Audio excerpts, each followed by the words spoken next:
गुनाह की राह में दो प्रेमी, ये कहानी आपके रोंगटे खड़े कर देगी। सौरभ रस्तोगी अपनी पत्नी शैली के साथ बरेली के फतेहगंज पश्चिमी थाना क्षेत्र के माली मोहल्ले में रहता था। उसका अपना मकान था, जिसके निचले तल पर उनकी सोने चांदी की ज्वेलरी की दुकान थी। ऊपरी तल पर उसका निवास था। सौरभ का नौकर विनोद फतेहगंज से लगभग 2 किलोमीटर दूर खिरका गांव में रहता था। वह काम करके रोजाना अपने घर चला जाता था। 3 मई की सुबह 9 बजे विनोद सौरभ रस्तोगी के घर पहुंचा और सड़क पर खड़े होकर उसने सौरभ को कई आवाज लगाई, लेकिन ऊपर कोई प्रतिक्रिया नहीं हुई। जबकि रोजाना उसकी आवाज सुनते ही सौरभ बाहर झांकता और उसे देखकर दुकान खोलने के लिए चाबियां नीचे फेंक देता। दुकान के बराबर से ही ऊपर जाने के लिए सीढ़ियां थीं, जिसमें आगे की ओर चैनल लगा था और उसके पीछे शटर था। शटर और चैनल दोनों हमेशा अंदर से बंद रहते थे। शटर को थोड़ा खुला देखकर विनोद आश्चर्य में पड़ गया, क्योंकि सौरभ अगर सामने की दुकान पर चाय पीने भी जाता था तो शटर को लॉक करके जाता था। दोस्तों, कहानी में आगे बढ़ने से पहले अभी तक अगर आपने मुंबई क्राइम चैनल को सब्सक्राइब नहीं किया है तो जल्दी से चैनल को सब्सक्राइब कर दीजिए। तो चलिए कहानी शुरू करते हैं। विनोद ने सौरभ के बारे में पड़ोस में पूछा तो कुछ पता नहीं चला। उसने संदेह वाली बात पड़ोसी को बताई तो उसने ऊपर जाकर देखने को कहा। विनोद पूरा शटर खोलकर सीढ़ियों के रास्ते प्रथम तल से होते हुए जब दूसरे तल पर पहुंचा तो सौरभ को हाथ पैर बंधे हुए पड़े पाया। उसे उस हालत में देखकर ही लग रहा था कि वह जीवित नहीं है। विनोद घबराकर उल्टे पैर वापस लौट आया। नीचे आकर उसने पड़ोसी को पूरी बात बताई। उसकी बात सुनकर जरा सी देर में पास पड़ोस के लोग एकत्र हो गए। पुलिस चौकी पास ही थी। विनोद ने इस मामले की सूचना पुलिस चौकी में दे दी। चौकी से अविलंब थाना फतेहगंज पश्चिमी को सूचना भेज दी गई। 15 मिनट में ही थाने के inspector Devesh Singh police team के साथ घटनास्थल पर पहुंच गए। पुलिस मकान के दूसरे तल पर पहुंची तो घर का सारा सामान बिखरा पड़ा मिला। सौरभ की हत्या कर दी गई थी और उसकी लाश बेड पर पड़ी थी। उसकी कनपटी पर गोली लगने का निशान था, साथ ही गर्दन पर भी घाव था। ऐसा लग रहा था जैसे गोली कनपटी पर लगने के बाद गर्दन से होती हुई बाहर निकली हो। गर्दन पर किसी तेज धारदार चीज से काटे जाने का भी निशान था और गला कसे जाने के निशान भी साफ नजर आ रहे थे। इसका मतलब हत्यारे सौरभ को किसी भी हालत में जिंदा नहीं छोड़ना चाहते थे। इंस्पेक्टर देवेश सिंह ने घटना की सूचना अपने उच्चाधिकारियों को दे दी। सूचना पाकर कुछ ही देर में बरेली के एसएसपी जे रविंद्र गौड़ और सिवो मीरगंज मनोज कुमार पांडे भी फिंगरप्रिंट एक्सपर्ट्स की टीम के साथ वहां पहुंच गए। एक्सपर्ट की टीम घटनास्थल से सबूत जुटाने में लग गई। टीम द्वारा अपना काम कर लिए जाने के बाद अधिकारियों ने घटनास्थल का निरीक्षण किया। करीब 20 गज के प्लॉट में बने उस मकान के प्रथम तल पर किचन और बाथरूम के अलावा एक दीवान पड़ा था। यहीं पर सौरभ की दुकान का लॉकर था, जिसमें वह ग्राहकों द्वारा गिरवी रखे जाने वाले गहने और पैसा रखता था। दूसरे तल पर बना कमरा सौरभ का बेडरूम था, जबकि तीसरे व अंतिम तल पर टॉयलेट था। जिस बेडरूम में सौरभ की हत्या की गई थी वह काफी कम जगह में बना था। एक बेड और एक टेबल के अलावा वहां एक अलमारी रखी थी। इतने सामान से ही पूरा कमरा भरा था। कमरे में रखी अलमारी खुली पड़ी थी और उसका सामान बाहर निकला पड़ा था। अलमारी का लॉकर खुला था और बिल्कुल खाली था। अलमारी और लॉकर के लॉक टूटे हुए थे। कमरे में टूटी हुई चूड़ियां पड़ी थीं। कांच का गिलास भी मेज के पास टूटा पड़ा था।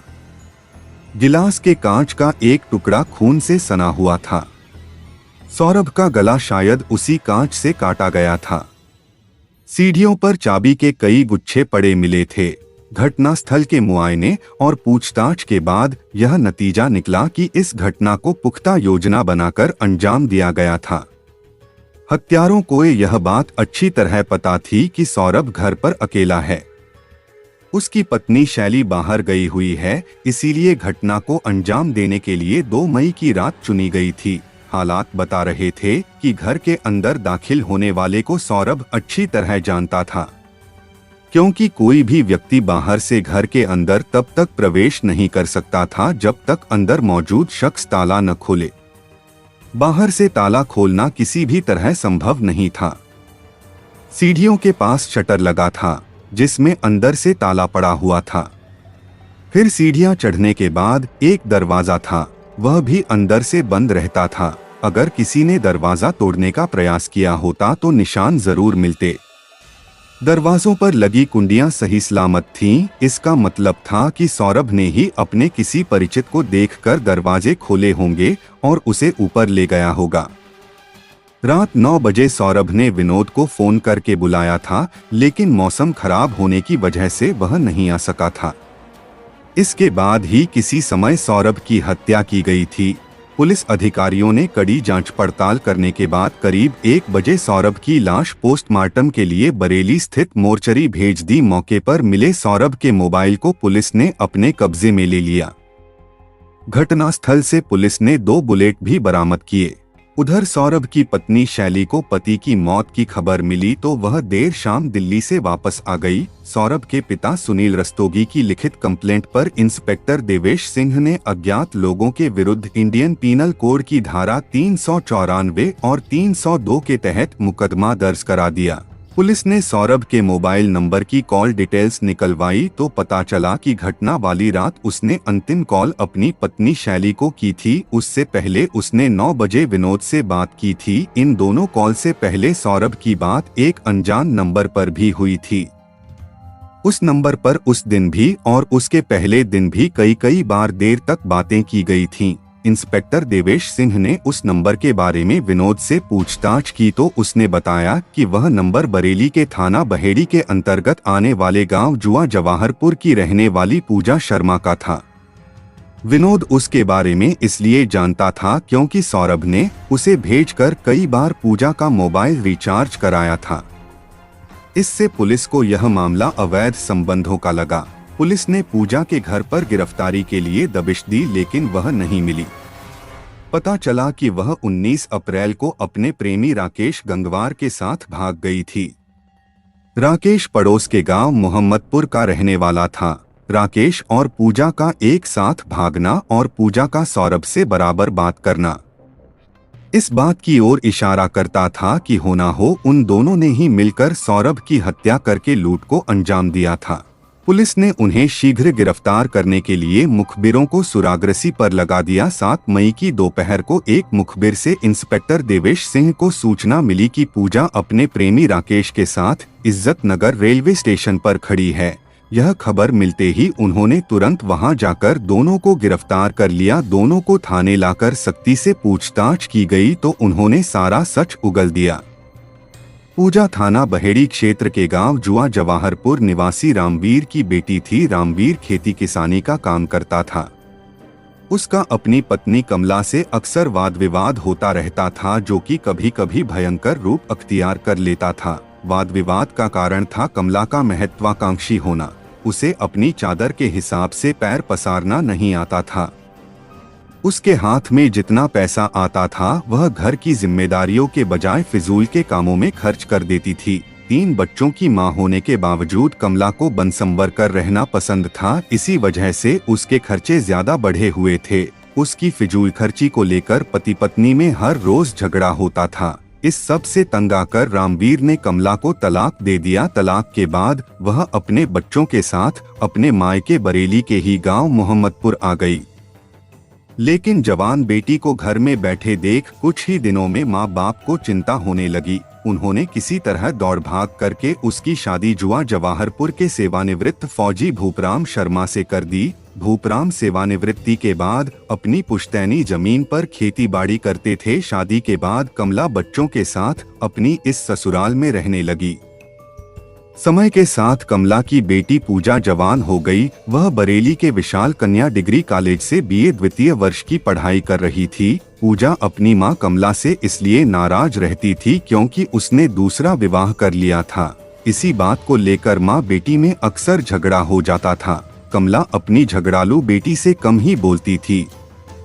पूजा के उग्र स्वभाव से कमला काफी डरती थी। पूजा भी अपनी माँ पर गई थी, उसके भी काफी ऊंचे ख्वाब थे जिन्हें पूरा करने के लिए वह सही गलत के चक्कर में भी नहीं पड़ना चाहती थी। ऐसी बातों में उसका दिमाग भी काफी तेज दौड़ता था। पूजा अपनी ननिहाल मोहम्मदपुर जाती रहती थी। एक दिन वहीं पर उसकी मुलाकात राकेश कुमार गंगवार से हुई।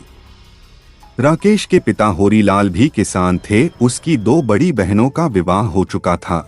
राकेश उन दिनों बरेली कॉलेज में बीए द्वितीय वर्ष की पढ़ाई कर रहा था। इसके अलावा वह पार्ट टाइम नौकरी भी करता था। राकेश का पूजा की ननिहाल में आना जाना था। दोनों ने बीए के फॉर्म भी साथ साथ भरे थे। पूजा के ननिहाल में रहते राकेश का आना जाना बढ़ गया था। जब भी वह आता उसकी नजरें पूजा पर ही टिकी रहती। पूजा नासमझ तो थी नहीं कि वो उसकी नजरों को नहीं पढ़ पाती, वह उसके दिल की बात बखूबी समझती थी। मोहब्बत का बीज जब दोनों ओर अंकुरित हो जाए तो एक दूसरे के करीब आने में वक्त नहीं लगता। धीरे धीरे पूजा राकेश से खुलती चली गई। वक्त के साथ दोनों ने अपने अपने प्यार का इजहार कर लिया। इसके बाद दोनों छिपछिपाकर एक दूसरे से मिलने लगे। जीवन भर एक दूसरे का साथ निभाने का सपना लिए दोनों ने जल्दी ही अपने बीच की सारी दूरियां भी मिटा दी। राकेश और पूजा जहां प्यार के रास्ते पर बेफिक्र होकर तेजी से आगे बढ़ रहे थे, वहीं उन दोनों के प्यार की बात गांव वालों से छिपी न रह सकी। जल्दी ही इस बारे में दोनों के घर वालों को भी पता चल गया। राकेश और पूजा के प्यार के किस्से सुन सुनकर दोनों के परिवार के लोग तंग आ गए थे। इसी के मद्देनजर राकेश के घर वालों ने उसका रिश्ता बरेली के नवाबगंज कस्बे के एक संभ्रांत परिवार में तय कर दिया। वहीं पूजा के पिता भूपराम ने भी बेटी की शादी मीरगंज थाना क्षेत्र के गांव धनेली में पक्की कर दी। इससे पूजा को अपने अरमान और ख्वाब बिखरते नजर आए। वह राकेश पर गांव छोड़कर भागने का दबाव बनाने लगी, लेकिन राकेश इसके लिए तैयार नहीं था। इस पर पूजा ने उसे बलात्कार के आरोप में जेल भिजवाने की धमकी दी, तो उसे पूजा की बात माननी पड़ी। 20 अप्रैल 2014 को पूजा की शादी होनी थी, लेकिन उससे पहले ही 19 अप्रैल को वह राकेश के साथ गांव से भाग गई। राकेश पूजा को लेकर अपने मामा ओम प्रकाश के घर जा पहुंचा, जो बरेली के थाना देवरनिया क्षेत्र के गांव जमुनिया में रहते थे। वहीं पर दोनों ने विवाह कर लिया, लेकिन विवाह के बाद की जिंदगी की अच्छी शुरुआत के लिए पैसों की जरूरत थी। पूजा ने इसके लिए पहले से ही एक योजना बना रखी थी। उसने अपनी योजना राकेश को बताई तो उसे पूजा की योजना अच्छी लगी। उसने पूजा से वादा किया कि वह इस योजना में उसका हर तरह से साथ निभाएगा। सुनील रस्तोगी बरेली स्थित फतेहगंज पश्चिमी के माली मोहल्ले में अपने परिवार के साथ रहता था। उसके मकान के निचले तल पर उसकी ज्वेलरी शॉप थी। अच्छी जगह दुकान होने की वजह से ग्राहक भी खूब आते थे। ज्वेलरी बेचने के अलावा सुनील गिरवी गांठ का भी काम करता था। उसके यहाँ आने वाले ग्राहकों की कोई कमी नहीं थी। सुनील के परिवार में उसकी पत्नी सीमा, एक बेटा सौरभ और 2 बेटियां वर्षा और दीपिका थीं। उन्होंने बेटियों के विवाह कर दिए थे। 4 साल पहले सौरभ का विवाह भी बरेली के कस्बा सिरौली के मोहल्ला सीपरी निवासी शैली से हो गया था। उन दिनों सौरभ पिता के साथ दुकान पर बैठता था। 2 साल पहले सौरभ की मां का देहांत हो गया, तो कुछ ही महीने बाद सौरभ के पिता सुनील ने दूसरा विवाह करने की ठान ली। इस विवाह का सौरभ व शैली के अलावा अन्य घर वालों ने भी काफी विरोध किया, लेकिन सुनील ने किसी की नहीं सुनी और उन्होंने अखबारों में विवाह हेतु विज्ञापन दे दिया। जल्द ही मिर्जापुर जनपद से उनके लिए एक विधवा महिला का रिश्ता आ गया। उसका एक बच्चा भी था। तमाम विरोधों के बाद सुनील ने विवाह कर लिया और घर से अलग होकर उस महिला के साथ बरेली शहर स्थित किला थाना क्षेत्र के कूचा मोहल्ले में रहने लगे। पिता के बरेली जाने के बाद दुकान की पूरी जिम्मेदारी सौरभ पर आ गई। कह सकते हैं कि वह दुकान अब उसी की हो गई। पूजा की दूर के रिश्ते की एक नानी थी जो सौरभ की दुकान पर अक्सर खरीदारी करने जाती रहती थी।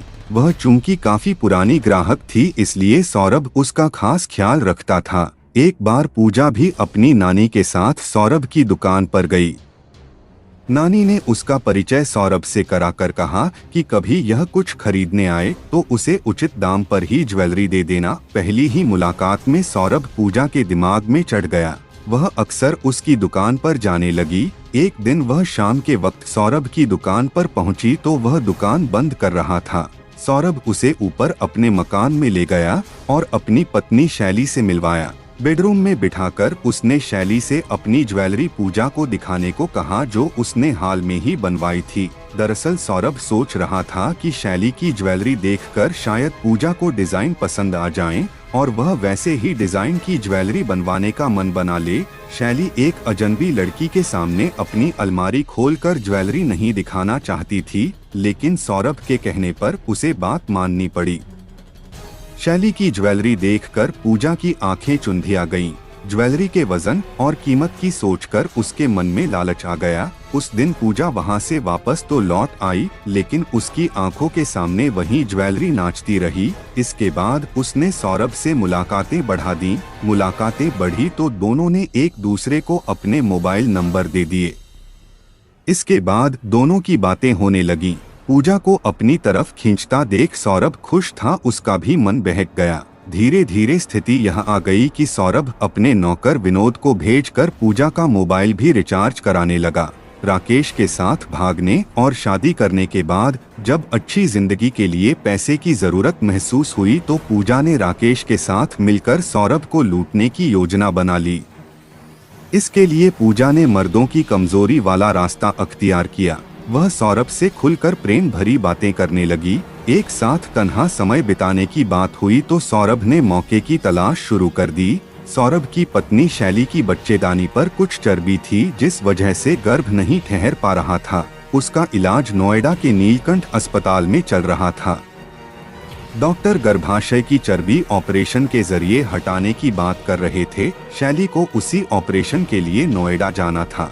सौरभ को पूजा से एकांत में मिलने के लिए यह सही मौका लगा। इसके लिए उसे ऐसा इंतजाम करना था कि उसे शैली के साथ न जाना पड़े। इसके लिए उसने काम का बहाना बनाकर शैली को अपने नौकर जंग बहादुर की पत्नी के साथ नोएडा जाने के लिए मना लिया। 25 अप्रैल को शैली के जाने की योजना बन गई। सौरभ ने पूजा को फोन करके उससे घर पर मिलने की बात भी बता दी, लेकिन ऐन वक्त पर किसी वजह से उस दिन शैली का जाना स्थगित हो गया। इस वजह से उस दिन सौरभ और पूजा नहीं मिल पाए। 2 मई को सुबह सौरभ शैली को नौकर की पत्नी के साथ लेकर बरेली जंक्शन गया और 6:30 बजे दिल्ली जाने वाली आला हजरत एक्सप्रेस से उसे दिल्ली भेज दिया। वहां से उसे नोएडा जाना था। पत्नी को भेजने के बाद सौरभ ने 8 बजे सुबह फोन करके पूजा को मिलने के लिए बुला लिया।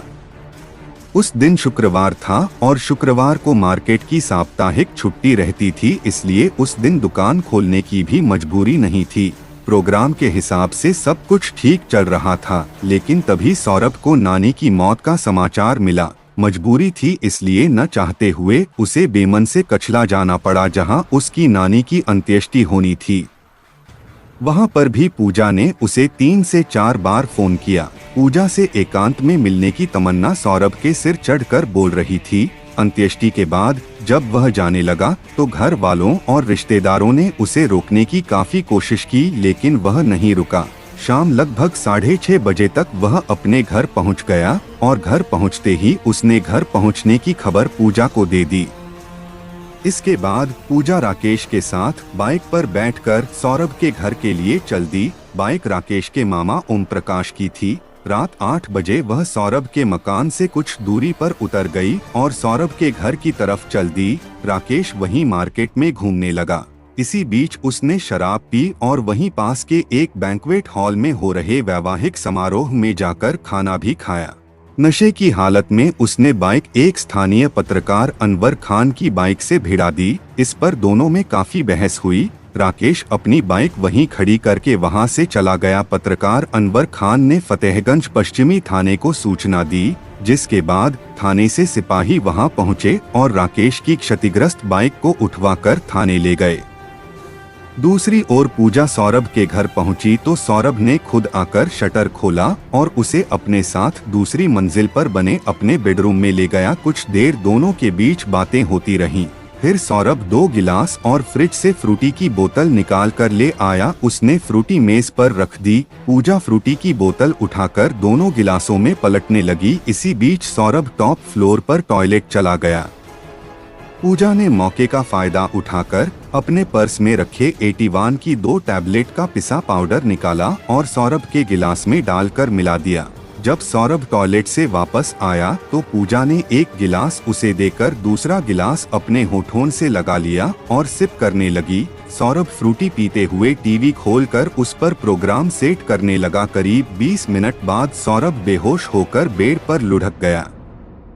सौरभ के बेहोश होते ही पूजा ने राकेश को फोन करके आने को कह दिया। लगभग 11 बजे राकेश आया तो पूजा उसे शटर उठाकर अंदर ले आई। आने के बाद राकेश सौरभ को होश में लाने की कोशिश करने लगा। वह होश में आया तो राकेश ने 315 बोर का तमंचा तानकर सौरभ को पेट के बल लेटने की हिदायत दी। डर कर सौरभ पेट के बल लेट गया।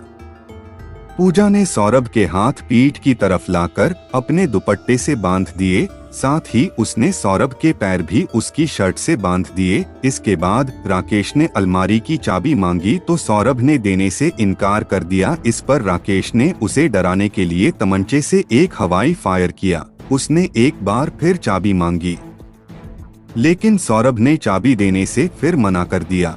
इस पर राकेश को गुस्सा आ गया और उसने सौरभ की कनपटी पर तमंचे की नाल रखकर गोली मार दी, जो कि गर्दन के पार होते हुए बाहर निकल गई। सौरभ ने उठने की कोशिश की, लेकिन हाथ पैर बंधे होने के कारण वह गिर पड़ा, जिससे मेज पर रखा फ्रूटी का गिलास टूट गया। उसी गिलास के टूटे कांच से राकेश ने सौरभ की गर्दन काटी। उसके बाद उसने बेल्ट से उसका गला कस दिया, जिससे सौरभ की मौत हो गई। सौरभ को मौत के घाट उतार कर राकेश और पूजा ने अलमारी का लॉक तोड़ा और उसके अंदर बनी छोटी तिजोरी का लॉक भी तोड़कर उसमें रखी 650 ग्राम ज्वेलरी और लगभग 4000 रुपए निकाल लिए। यह सब करते करते रात का 1 बज गया था। काम हो गया तो दोनों वहां से निकल आए। राकेश ने बाहर आकर अपनी बाइक ढूंढी, लेकिन बाइक नहीं मिली। बाइक पुलिस वाले थाने ले गए थे। राकेश ने बैंक्वेट हॉल के बाहर खड़ी एक बाइक में अपनी चाबी लगाई तो वह स्टार्ट हो गई। उसी बाइक पर बैठकर दोनों वहां से निकल गए। राकेश के बहन बहनोई बरेली के भोजीपुरा थाने के चौपारा गांव में रहते थे। राकेश पूजा को साथ लेकर रात 3 बजे अपनी बहन के घर पहुंच गया। 2 दिन दोनों वहीं रुके। इसी बीच राकेश ने अपने घर जाकर लूटी गई ज्वेलरी और रुपए भैंसों के बाड़े में चारा रखने वाली नांद के नीचे जमीन में छिपा दिए। लूट का माल ठिकाने लगाकर वह अपनी बहन के घर आ गया। फिर 5 मई को दोनों नैनीताल चले गए। 7 मई को दोनों वापस बरेली आए। इज्जतनगर रेलवे स्टेशन से वे बाहर आकर खड़े ही हुए थे कि फतेहगंज पश्चिमी थाने के इंस्पेक्टर देवेश सिंह ने अपनी पुलिस टीम के साथ वहां पहुंचकर उन्हें गिरफ्तार कर लिया। पुलिस ने राकेश की निशानदेही पर चुराई गई 650 ग्राम ज्वेलरी और 4000 रुपए भी बरामद कर लिए। हत्या में प्रयुक्त बाइक पुलिस पहले ही बरामद कर चुकी थी। आवश्यक लिखापढ़ी के बाद दोनों को सीजेएम की अदालत में पेश करने के बाद जेल भेज दिया गया। पूजा और राकेश गंगवार एक दूसरे को प्यार करते थे। यह गलत नहीं था। दोनों ने घर से भागकर शादी कर ली। इसे भी गलत नहीं कहा जा सकता, लेकिन अपने प्यार को मंजिल देने के लिए जब वे गुनाह के रास्ते पर उतर गए तो अंजाम बुरा ही होना था। दोस्तों, आपको इस कहानी से क्या सीख मिली, ये हमें कमेंट करके जरूर बताइए और प्लीज हमारे मुंबई क्राइम चैनल को लाइक और सब्सक्राइब करके हमारा सपोर्ट जरूर करें। जय हिंद।